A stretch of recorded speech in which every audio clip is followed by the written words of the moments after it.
Good morning. I'm Olivia Otieno. This is Double O Direct, and keep your shout outs coming through at Spice FM because I want to hear from you. Whether it's Twitter, whether it's Insta, whether it's Facebook, it's at Spice FM KE.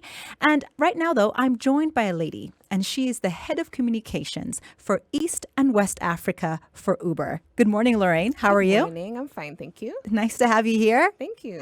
I want to find out exactly how long you've worked for Uber. So I've been at Uber for a year and 8 months. Yes? Yes. And describe your professional journey to that year and 8 months. Okay.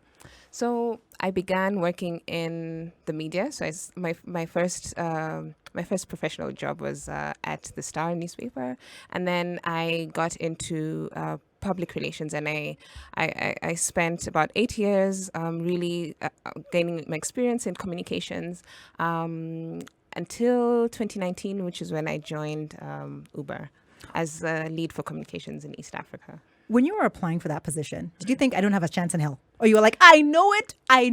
Yes, so I'm a sema-ikazi yangu. It's going to happen. This is where I'm supposed to be. I hoped I would get it. And so I went for it. And I felt the time was right as well to make that change in my career as well. So I went for it. I want to understand something because a lot of young women write to me and say, Double O, you got to help me. Double O, you got to train me. Double O, you got to help me.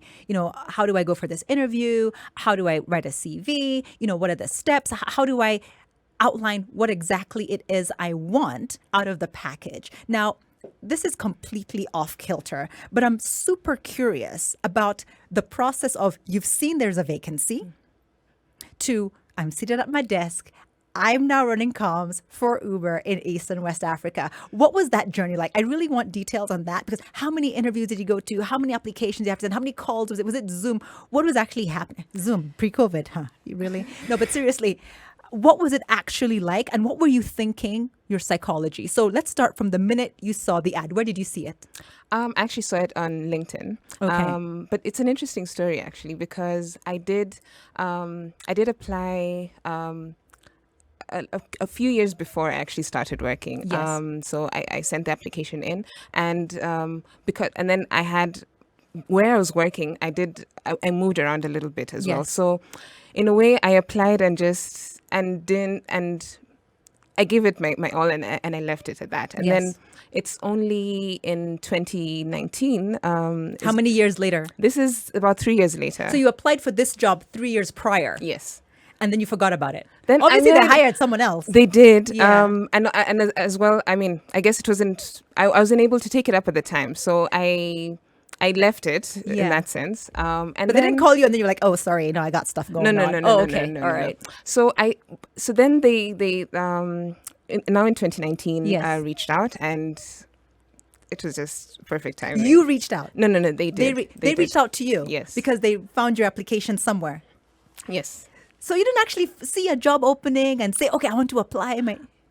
Well, I did. It's just that it wasn't very straightforward in that sense. Okay. Yeah. So you talked about LinkedIn. People were Yes. saying, Double O, lazima uwe kwa LinkedIn. Double O, kwa nini uwe kwa LinkedIn? Does LinkedIn help? It does. How? It does help to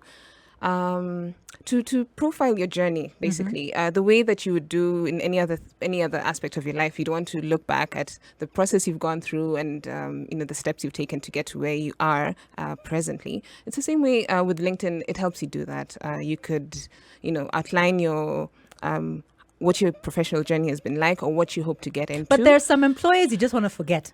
They're like a bad smell. So do you have to highlight them that you work for that company? Because honestly, some places you leave, you're like, I never, ever again. That was the biggest mistake. We're divorced. But it still taught you something. It Yeah. still shaped you in some way. Yeah. So you can pick the lessons that you learned from that experience. But you 'cause have to it's- actually outline every single place you worked. You can just leave some gaps and, play around Yeah, with it. Creative license. there is. There's ways to describe your journey. Yeah. But In your own words. But in your own words, and still, but focus on how that shaped you professionally. Okay, sorry I put you on the spot there. So you saw the ad, it's on LinkedIn. From there to you seated at your brand new desk, what then happened? So so then in 2019 Yes. the interview process begins. Yes. And this takes about it takes about a couple of, like maybe let's say 4 to 5 weeks, because also a few people were away on leave and everything. But yeah, then I started in. I don't want long story short. I actually want long story. So this person has reached out. Yes. We'll call her Winifred. Okay. I know Winifred. She's fantastic, actually. She works in our strategy department. Hi, Winifred. So we'll call her Winifred. She reached out and said, "Oh, Lorraine, CEO." Were they British? Were they like Kenyans? Lorraine, niko na CV yako hapo. Uli apply job. Alafu ulipotea, but I think you need to talk to us again in interview. What then happened? So I said, yes, I am interested Yes. in the position, and they're like, great. So we started the calls. How many calls? 2, 3, 8? 6. 6 calls Yes. before you actually physically meet. No, we didn't do physical meetings. It was all just on the Yes. phone. Yes. And on the calls, how many people were on each call? Just one person per call. Okay, so different people. Different people. They weren't coming back for No, asking more no. questions. No. And on average, how long did those calls last? 30 minutes? Okay. Yeah. Okay. Some less, but just about 30 minutes. So now you're on those 6 calls. What role did education play? Like how important was what you studied in acing those calls? Because a lot of people are in campus now thinking this is what's going to get me employed. And Lorraine is like, no, you have no chance. No, just kidding. I don't know. What role did education play? It played a role in the sense of understanding what the position holds. Like I understand what communications is based on what I studied. You studied? International communications management. Okay. But what really helped was also just preparing ahead of each call, knowing what you want to. How much research into articulate. Uber did Research, absolutely, yeah. No, I was already using Uber, to be honest. Yeah. I already was using Uber since 2015, and I'm not just saying that. So I wasn't unfamiliar with the product. Yes. And I think that may have helped. So I could, if I was asked what could be improved about the product, I had Information. stuff, my own experiences Yes. and everything. So yeah, so but I still did further research into maybe other markets where they're present in Africa, around the world, things like that. And just also knowing what you want to communicate with each of those different sessions helped. You studied international communications. Yes. Where? In Rotterdam, in the Netherlands. So do you think the fact that you studied in Rotterdam is what got you past the finish line, or did it not matter at all whatsoever? Be honest, Lorraine. I am. Each person's journey is unique, so Yeah. and it will lead you to where you're supposed to be. So I can't. For me, it was necessary for me to have studied in the Netherlands. That's what God intended for me. But for each person, I wouldn't say that one thing is better than the other. Each person's journey is unique. Yeah. Usiogope. Wherever you studied, as long as you Absolutely. studied. Yes. I'm Olivia Otieno. This is Double O Direct. Keep sending your shout outs through at Spice FM KE. David Amanya, Hussein Yago, I see you all. Thank you. I know you're listening and sending through those messages at Spice FM KE. But right now, I am continuing my conversation with Lorraine Onduru, the head of communications for East and West Africa for Uber. So happy you got the job about, 18 months ago? Yes. Congratulations. Thank you. Going well? Very well. COVID was good? Good. Even though people weren't going places? Well, they were. It is just they weren't going out as much. So Yes. yeah. But they were getting stuff in. So tell me Absolutely. about what services Uber offers. So let me take it back to the beginning. So Uber kind of started to kind of answer a simple question: how do you get a ride at the tap of a button? Yes. So it's now. I mean, it's been over 10 billion trips. So it's now 10 billion. Yes, since we started. So it's like, how do we move that past getting from one place to another to how do we get services, deliveries made from one place to another? And Yes. that's how the business has continued to evolve. So what markets are you guys in? So in sub-Saharan Africa, we're in 7 countries. That's Kenya, Uganda, Tanzania, Nigeria, Ghana, Ivory Coast, and South Africa as well. And the first country that Uber had a footprint in Africa was? South Africa. South Africa. Yes. Followed by? Kenya. Which market would you say has proved to be the most successful? They're very different, to Yeah. be honest. So the certain each market carries its own strength. For instance, we have a lot of low cost products in Kenya that do Yes. really well. The borders and which because it works for how we move around Yes, here. yes. So that's kind of the philosophy. It's like we Boda find as a ride or Boda as a delivery? both. Ah, okay. Yeah. And then we also use delivery. So there's delivery for, like, I want to send you a bouquet I'm of flowers. always getting stuff and they're not flowers, right? I'm always getting stuff like clothes from designers because they're like, Olivia, let me just send an Yes. Uber. I'll just put, and I was like, yeah, please, because they're all over the city and I Yeah. can't be getting out of my place, Absolutely. going back and forth. So that works great for me. Yeah, and you don't need to, because it's just the same way you'd order a trip is the same way that you just put in what you need to send, where you need it to go, and Yes. it'll get there with the same efficiency. So we were just discussing products and you told me about the start of the journey, Yes. which was, of course, with now you've gotten 10 billion plus rides. You started off in South Africa, started in Kenya, which year? In Kenya, it was 2015. So like 3-4 years before you joined. Yes. Okay. And so far in Kenya, what are the products and services that are available? Okay, so right now we have for trips. Yes. For if you want to take a trip somewhere, we have Uber X and we Yes. have Uber Chap Chap. Yes. So those are the differences are just in this, maybe the size of the vehicle, and if you want to maybe take and it depends on your usage as a person. So if you want shorter trips, then you can take Uber Chap Chap, or if you tend to need a little bit more space, you can use an Uber X. Do you know what I did for my 40th birthday? What? We booked the presidential suite at Hemingway's, Ooh. but we arrived in an Uber Chap Chap. Let me tell you, huh? It was like, no, baby, don't want to, a limo. I was like, no, we are going to arrive checking into the presidential suite at Hemingway's in a Chap Chap. That's different. That's so cool. World of confusion. Personally, I don't think they've even seen a Chap Chap at Hemingway's. They were just like, hey. It was me, of course, the boo, a white guy. He's tall. So he's crying out of, Oh my goodness. I am decked out. It's my 40th, right? Yes. Out of it. The guy who opens the door, Yeah. he was so gracious though. He was just like, we're not judging what's happening here. Then when we got to the check-in, there's a lady looking at us. And she was expecting, like a deluxe suite. She could not believe it. She Like, what? Believe it. So that was one of the most memorable moments for my 40th birthday. that is being so cool. in an Uber Chap Chap. I'm so glad. Like, they'll have something to talk about. Like, this is quite out of the ordinary. What I've always wanted to know is, what is Uber Assist? So this is a product we have for the elderly, as well as people who may be physically impaired.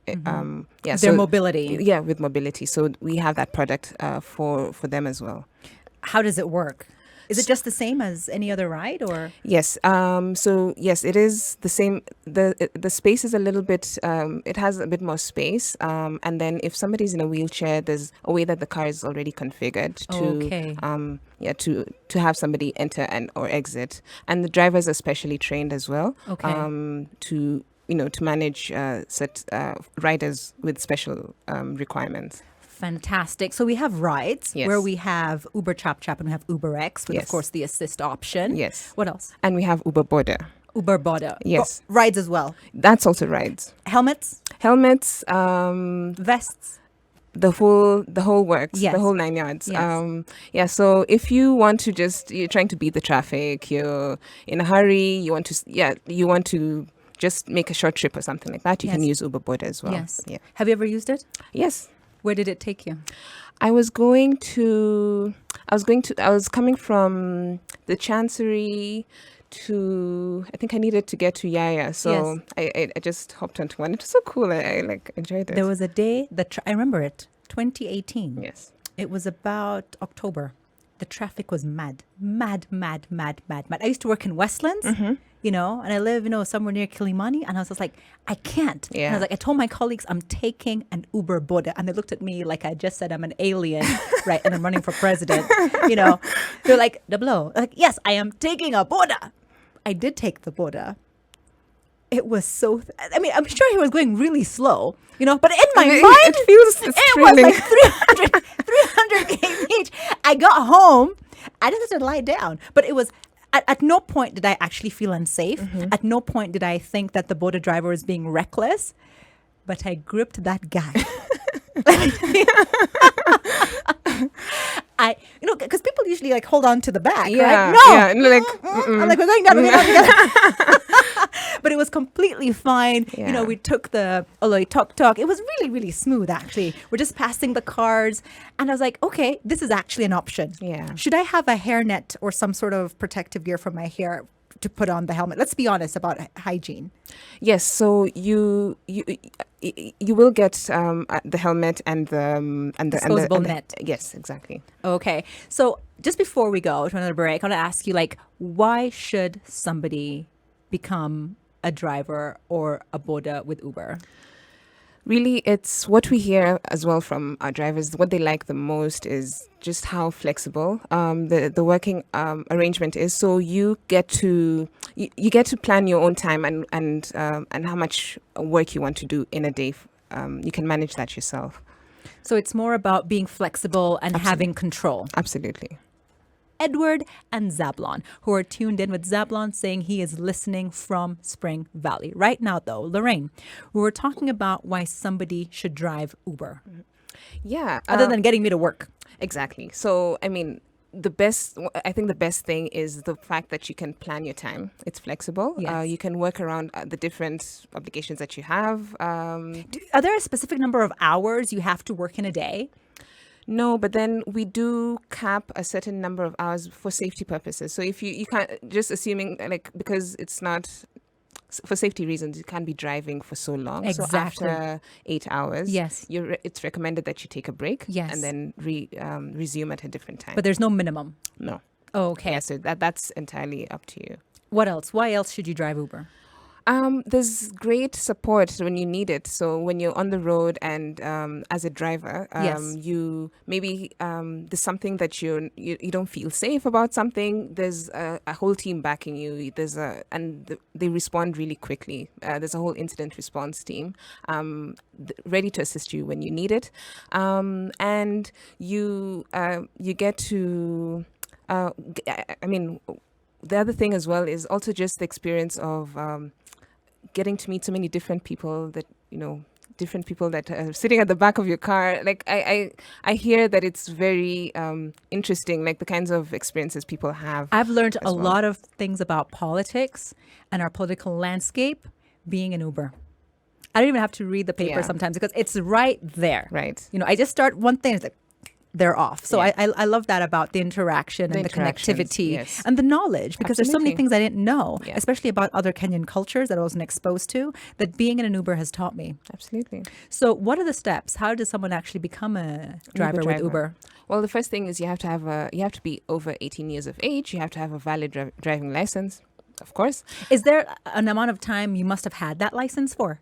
There's certain you have to have been. I think it's it's 2 to 3 years. 2 to 3 years. Okay. Yes. Uh-huh. And so what you do, you have to the 3 ways of owning a vehicle, so to speak. So you have to either have your own car. Yes. You could drive. You could be driving for somebody else as well, because we also have what we call fleet partners. Yes. It could be a car that you are maybe renting for some purpose. So I don't have a car. You have a car. Can I take your car? Yeah, and use it as my Uber vehicle? As long as you have my consent. Yes. So how does Uber know that I have your consent? There's documentation that you'll need to provide for each of those. Like the logbook, and if processes. now it says Lorraine Onduru, not Olivia Otieno, I have to be, I have Yes. to have you sign something, Absolutely, your yes. identification. Yeah. Okay, so with regards to the vehicles, right? What are the safety measures or, checks on the automobile to make sure that it's roadworthy? Absolutely. So once you present the vehicle that you have, there's a really detailed onboarding process for the vehicle, for the person who's going to be driving the vehicle as well. We do a bit of we just check like we go through your background, and then as well as the vehicle, checking that it's safe, it's roadworthy, and all of that. All those bits are checked. So this certificate of good conduct that almost every government or institution wants you to have before they even think about hiring you as a driver with Uber, to show that you've not been in several accidents or you don't beat your wife or what. No, you're laughing, but it's the truth. Yeah. Do they have to provide that? Absolutely. Okay. Because you have to provide that also because it's a community that we're trying to create so that everybody feels safe. For the driver needs for them to feel safe, and for the person taking the trip, which is the rider, to also feel safe riding with Uber. So we do require certain documentation. Can you tell me what that documentation is, or off the top of your head? So that's for one, the certificate of good conduct. Yes. Your valid driver's license. Valid driver's license. Then for the vehicle itself, the ownership documentation and. Fantastic. Excellent. Now, what about women? Do you have the statistics on the ratio of male to female drivers? In Kenya? In Kenya, we have quite a number of. We actually have a very high number of women in. The drive on the platform. Yes. But we still, we could have more on driving with Uber. What do you think is stopping women from driving with Uber? Because I've met some fantastic women. They're patient. They have great conversations. They're never making me feel like they're driving too fast, and I'm always impressed when I see that it's a woman behind the wheel, but I don't see them that often. So, one of the reasons why, at least the feedback we get from women is some of them don't take up professions like ride-hailing because they don't feel safe. Although when you do come on board, there are a number of features and services that we have, particularly relating to safety. But that's what deters them before they actually join. So what are these features, ladies? They're listening. Tell me, what are the features that will make women feel safer driving Uber? So for one, when you're on a trip, you can actually share that with a loved one and tell them that, you can share the trip and they can track the status of your trip. The driver can. The driver can, and you as the rider can as well. Okay. So I can share that with my sister or my brother or whatever it is, and then they can follow along. If you stop somewhere and the stop has been a little longer than usual, the app will actually check in with you and find out if everything is okay. Same thing also happens on the driver's side as well. And then you can, there's a whole, there's a safety toolkit with all the necessary information. If you need to maybe, if you need to call emergency services, all those, the toolkit basically is available in the app when you start a trip for each and every trip. Okay. Yeah. And what about this new PIN that just started? I just started using it and I love it. The PIN that you have to give the driver to verify. Right. That is an opt-in option, but then it's available as well it's a code just to ensure that you're actually taking you've gotten into the right vehicle. I've gotten into the wrong one so many times. I actually got into the wrong one once, right? And not only did I get into the wrong Uber, but when I then went into my actual Uber, I'd forgotten my phone in the wrong Uber. It was mayhem city. But let me tell you, you have some fantastic colleagues. Didn't we solve that conundrum and find my phone at ICEA Lion? That's beautiful. The most attractive man had it.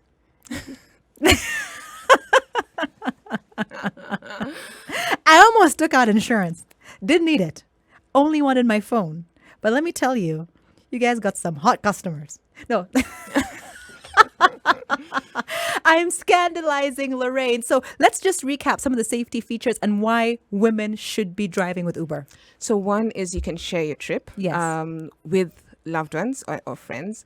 One is the other is the ride check option, where the app will actually track and see if you've made a stop that is a little longer than usual. The other thing is also all trips, the GPS tracking enables all of these features to work as well as they do. And you can also use Verify My Ride, which is where you you have a unique pin that is sent to you by SMS that you use to verify that you're actually getting into the right vehicle. Speaking of female Uber drivers, yeah, I spoke to a couple this week. Let's take a listen to Mercy. My name is Mercy Wambui. I've been in Uber for almost 1.5 years now. My average rating currently is around 4.96. I tend to think sometimes because of my good ratings, I tend to get requests. I decided to get into Uber when I lost my job. I thought of doing it for the first time, and because I had done a bit of research and inquired from a few ladies who are doing it then, and it sounded a good thing to try. I start my shift at between 6:30 and 7:30, depending on my schedule of the day, depending on what I have to do in the morning, and ending time is never certain. I start my shift from Eastland mostly. Before doing Uber, I was employed. I was doing white collar. I was an administrator somewhere. And currently, I'm doing Uber. I don't have any other job. What some of the things I like about being an Uber driver?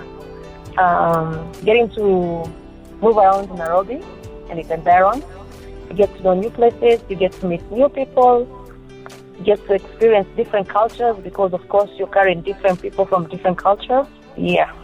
You're listening to Double O Direct. I'm Olivia Otieno, and the 26th of June was the International Day Against Drug Abuse and Illicit Trafficking of Drugs. And did you not see the totally crazy statistics that we're struggling with in this country, particularly in the coastal region?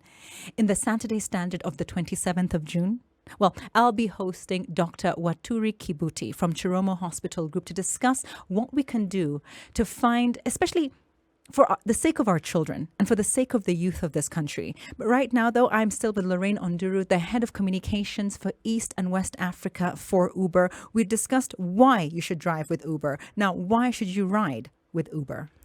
It's just the flexibility of finding a product that suits the different needs that you have, or what you're actually where you're looking to go. So if you're looking to make short trips, you can take a border. If you want to, you can take an Uber Chap. So literally there's a product for each kind of rider. And if you're if you want to go out to a restaurant, have fun with friends as well, it takes the pressure off you in terms of driving. So you can actually just call an Uber, and then you'll get to where you need to get to safely and conveniently as well. Can I just make one suggestion? Yeah. Car seats.